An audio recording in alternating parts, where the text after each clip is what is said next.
Alhamdulillah rumangsa seneng atiku. Iya. Ketemu karo sedulur-sedulur sing tak tresnani sakwise poso sesasi ora bisa ketemu iki ana jalaran sowan ana ing Bindar ketemu karo kadangku sing tak tresnani. Wilujeng dalu, Mas. Wilujeng dalu macange Mbak Limbuk, Mas Bayu, alhamdulillah panggih malih. Nggih, alhamdulillah. Ana kodhok kecemplung sumur, Mas Dodok panjang umur. Amin, amin, amin, amin, amin, amin. Nggih. Wonten pari sing tenggene sawah. Karepe mugi-mugi Mas Bayu Aji tansah barokah. Amin, amin, amin, amin. Pripun pawartosipun panjenengan? Pikantuk pandonga panjenengan kula sehat. Amin, alhamdulillah. Wong ki sing penting sehat. Mungkin niku sing utama, Mas. Estu Sugiya dikaya ngapa? Nek awake ora sehat, ya mung kukur-kukur ning dhuwur amben. Nggih, boten saged menikmati napa kayanipun niku. Bener. Nggih, Nyambut gawe ora sah ngoyo. nah, Sak madya ning temonjo. temonjo lan lumintu lagi ngoten nggih Mas. Alhamdulillah. Amin. Nggih niki nggih tasih ulang sawah lho Mas. Oh nggih, Nggih tasih Riyadin. leres. Kula nggih ngaturke agunge pangasangun pangapunten ingkang sakata-kataipun awit napa kula ndereke jenengan wonten kathah napa niku kesalahan. Ngapunten ingkang kathah nggih Mas. Dawa sami-sami, Mas. Nggih, Sak dangunipun seserawungan mesti kata lepat kula nyuwun gunging samudra sami kaliyan panjenengan saiki wis enul-enul miwiti urip sing luwih apik kekancan sing luwih becik. leres ingkang mekaten. Pokoke kancane kathah insyaallah rezeki niku nggih kathah lagi ngoten to Mas. Ayo mesti Lah ngono. kados ngeten iki dalu menika pendaleme Bapak Derin nika. Nggih. Niki piyayune sing bapak semangat nggih remen serawung mula rencane nggih kathah. Amin. Alhamdulillah niki sing rawuh nggih kathah lagi ngoten Mas. Lah yo mesti serawunge apik, tangga teparo ora rumangsa dadi serik, ning malah iso dadi becik. Leres. Ya. Niku lho sing baku niku saestu niki. Tapi luar biasa menika Mas. Oh, Mas. Bener. Estu kula dugi mriki ya ampun Mas. Griyane iso apik ra kaprah. Pripun Mas daleme piye? Sowae pagri yo gede. Nggih. Pelek karo griya kula. Griya kula pagri gede. Oh iya ta? Nggih. Alhamdulillah tegese yo omah loji pagri gede. Nggih loji sokone nggih wonten kali dosa menawi. Lho, omah kok sokone 20. Lah pripun omahe wong mampu to, Mas? Oh iya. Oh, sokone niku kali dosa cuma ndoyong sedaya. Dadi siji kudu ndoyong alor, ndoyong idul. Kowe nyapa to, Mas? Kowe nyapa to, Mas? Kok mesti anggere enten wong ngomong-ngomongan wong jantung kok kowe mesti kok ngono yo ganti. Kowe pengen nama? Ya, kali Mas Dalang, Mas Bayu. Lah iya dalange kono. Lah iya tapi kan yo sing penak kok nyapa kok malah nyuruh-nyuruh aku. Tapi tak lali nggo kanca. Lah nggo kanca terus sapa? Nggih nyuwun sewu lho Mas Bayu. Nggih, heeh. Niki lan napa nek ntrondol-ntrondol kan mboten kepenak to Mas. Ya karben padha adile aku ya tak mbagekke. Lah, Nggih, Ra. kepenak. Nggih. Ngono ta maju ngarep. Assalamualaikum warahmatullahi wabarakatuh. Selamat malam Mas Dodok. Selamat malam Mas Bayu. Kula niku gumun karo jenengan iku. Ing atase ora semayan, ora kencan karo presiden, seragame kok iso padha. Niki namanya chemistry Mas. Betul. Nyarimbit antara dagelan kali presiden. Pun cocok klop niki. Iki cuma di sawang niku wah kalau grup sing pun pantes pun pas ngoten niku. Tangge ngoten nggih Mas. Ayo Mas ayo genah no. Monggo kula mboten mbeyanan kali jenengan lho. Ora presiden ya mboten. Ora. Katane dugi mriki kok koyo seragam samil. Lah iki muga-muga ku awake dhewe kerep awor sak panggung. Amin. Iku betul iki ngoten niku. Namine judul. Sebabe apa? Apa Mas? Kula niku pancen wis bola-bali ngangen-angen kapan ya aku iki nyanyi bareng karo Mas Dodok. Alhamdulillah semanten ugi kula lho Mas Estu. Pokoke dereke jenengan niku napa to nggih? Dagelan sinten mawon dereke jenengan niku kepenak Mas. Alah ya padha wae. Lah nyatane dalu niki lho. ndak tak piye nyatane piye? Limbuan jam 11 iki nembe dalu iki. Kabeh ki wektune ya ta. Ya ta. Lah nek jenengan kan saged direncanake pripun saene kan ngoten ta, Mas. Betul. Situasional. Situasional. Mergo kabeh iki ana keperluane dhewe-dhewe. Leres Mas, minangkane napa to? Kersane pangeran niku sakepenak iso saged regeng niku nggih diatur sing becik. Pelawak ki nek agemane ki ora adoh karo waranggana kuwi ketok nek grup. Wis ora ana anune dhewe-dhewe. Nggih. Apa meneh pelawak nek nggawa kanca tekek, nggih ta? Sapa tekek? Lah kowe nempel ning gone kelir kaya tekek. Aku cecek kok. Cecek sampe gedene ngentan. Lah nek sakmene gedene nang arep wis yo sing takok kene. Sing langsung iki dalan yo pungpundhen lho iki sing ngatur acara nang gene dalan. Lah sing karane tukang las apa? Penting yo dalan. Lho malah omonganmu nglunjak. Ya paling gak ngormati Mas Bayu no sebagai sesepuh lho. Lah kan dhewe ora ngormati aku kok. Lah kan dhewe diapano. Lah iki tak bagine gentenan paling kaya assalamualaikum Mas Komet. Lah assalamualaikum kene kene kok Mas Dodo. Apa jenenge ora banci dhewe banci lek tangan. Apa? Mau piye? Bancing dhewe apa? Banci dhewe banci lek. Beda-beda banci ladang. Iso. Ayo kowe keliru tak benerno. Keliru sing dalu. Ngomong ngayoke ati omongan kok kudu ra penak. Wong berangkat bareng lho menge ra udan. Lah bareng cak dhewe iso dhuwur. Jane dagelan kok kapak geblok jane. Lha ngadare kados Mas Derin lho ngadare apik. Nek anake sunat tanggap wayang. Mboten kados niki to Mas. Apa ta? Anake apik sunat. Ajeng ditanggapi wong biliar. Jadi tak bapak kocok ya enak. Pak kocok ya niki. Ingat-ingat murah.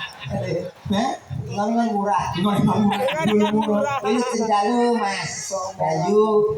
Dalu punika manggen wonten anu Udah. Kita takoni kuwi Kang Pati Juwana. Desane ndi? Desane ndi iki? Ngerti ora? Mbuh. Desane mbuh. Nek donga mugi-mugi ten desa mbuh menika kula panjenengan sami sampun makempal dados tunggal menika boten jelas di menika ndongaaken Kang Putra menika putranipun Bapak Alah. anak jemur. Sapa sama timun iki sapa? Kok daleme Pak sama timun iki sapa? Sama timun budul saking bombong manah kula. Derek gedonga marang ingkang. Coba baleni coba. Iki menika Bapak Deril ta? Derin. Derin. Kowe ngomongmu Deril. Kemana Semua mugi-mugi anggenipun gadah perlu netake Kang Putra nggih menika Mas Farid menika saged dados putra ingkang mugunane hukum pramusolan bangsa saged dados napa ingkang dados cita-citanipun mugi-mugi laksanan sedaya kemawon mugi. Alah. Kados mekaten ingkang saged kawula aturaken. Ngatur ke apa? Didonga dumateng ingkang disunati lho, Mas. Lah lek mburi genah ora kok ngaturke. Lah wong kowe tengah lo kata-katamu ilang kabeh kok ngaturke kok omonganmu sing genah to, Mas. Iki gara-gara kowe. Oh, kowe piye to? Lah gara-gara kowe. Wis ngerti tujuane. Ngerti to, ilat kan yo cuma iki dikerok. Tau tak kerok tipis ya. Aku mangan kaya itu. Mas, ngene lho. Wong ki nek arep ngendika, ana spasine kuwi kanggo tarik nafas gen omongane mburi iki kok saya cetha. Ora kok ngrantai kaya ngono kuwi. Nek kira sing ngono kuwi ambekan gak iso penak, Mas. Kula mboten pati percaya niku. Nate kula spasi niku malah dadi perkara. Lah kok iso? Misale, Pak Deri nggih nanggap wayang kulit Mas Bayu. Nggih. Kulit Mas Bayu.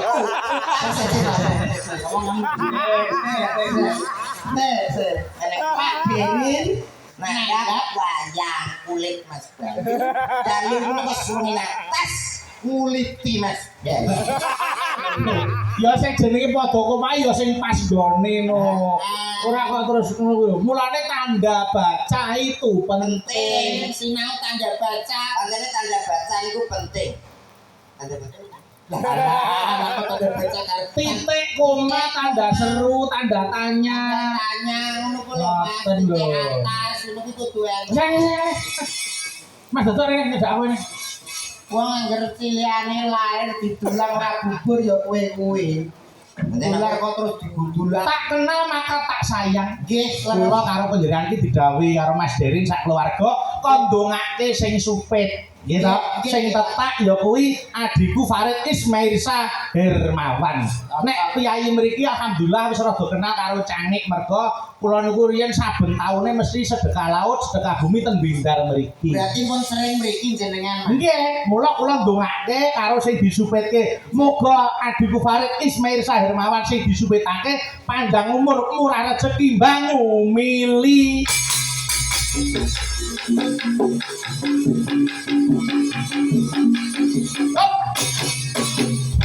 Leres matane ngoten niku sing becik. Sing jenenge wong budaya ki ya ngono. Wong budaya ki ngoten iki. Sampeyan ya kudu memperkenalkan diri sampeyan ki sapa. Nggih, niki jenengan mau dongane sinten Mas Farid nggih. Heeh. Kula kidungane kalih Mas Derin mugi-mugi sak panjenengan mriku tansah pinanggih bagya mulya uripe ayom tentrem lan bahagia.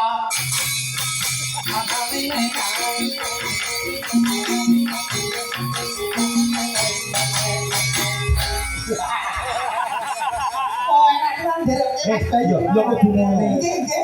Sing jenenge wong seni ki ndonga ya kudu eneng seni. Seni leres-leres. Iya ta? Nggih. Dadi piyai-piyai kene ngerti sing ndongake Mas Dodo ki pelawak. Pelawak, nggih. Tangi kae apa kuwi anu minangka dadi wakile para pengrawit karo Paranggana lak ya ngono ta. Nggih. Ora mung karo adikku Farid, nggih ta? Nggih. Klebu Mas Derin barang sak keluarga. Nggih. Sawise bubar wayangan rezekine banyu mili, berkah barokah terus lumintu.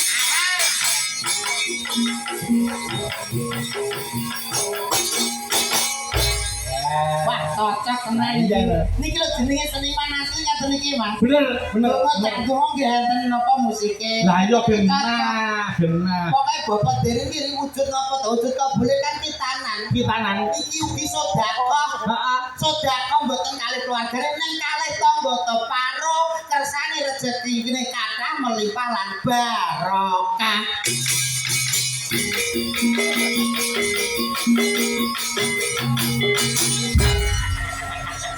Oh, nanging ampun supit. Sedaya niki wau pikantuk saking panjungane masyarakat lan para penonton sedaya. Amin. Wong pancane ngene Mas Dodo. Pripun Mas Bayu?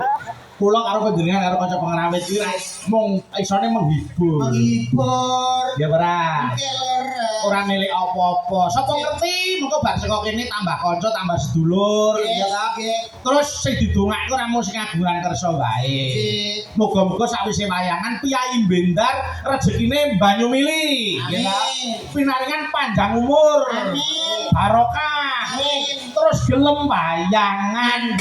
Terus ketiga.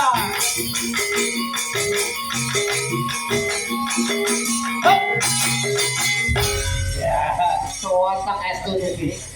Anten remen kok. Seniman iku lek mboten napa milik kalih dhuwit, milik kalih napa-napa sing dipados iki napa to Mas? Seduluran nggih. Sowan tenan iki saged tambah seduluran insyaallah mangke rezekine tambah kathah.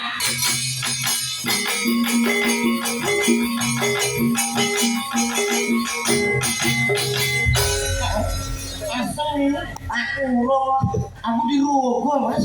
Sebenarnya ampun lali nek sampean tanggapan, dengan tanggapan ra ya kudune ngejak aku minangka wujud dari persatuan dan kesatuan. Halo. Apane sing ngono wong Piye ta? Piye? Sing mau karep Balik piye? Sampeyan ngomong Mas apa? nak dengan sering beri tanggapan. Hmm. Mas Dodo kita tanggapan. Iya. Ya ampun lali ngejak kula. Iku satu wujud persatuan dan kesatuan. Ya bener. Oh, enak apa? Gelak. Kenapa to sing gelak itu sing ngono to? Tang. Wong jenenge seniman iki dipirsani wong kathah. Aja sampai emosi nesu. Ketokno hawa nepsune iki malah ketok elek. Seniman iki nambah seduluran, ngakeno kekancan, insyaallah barokah.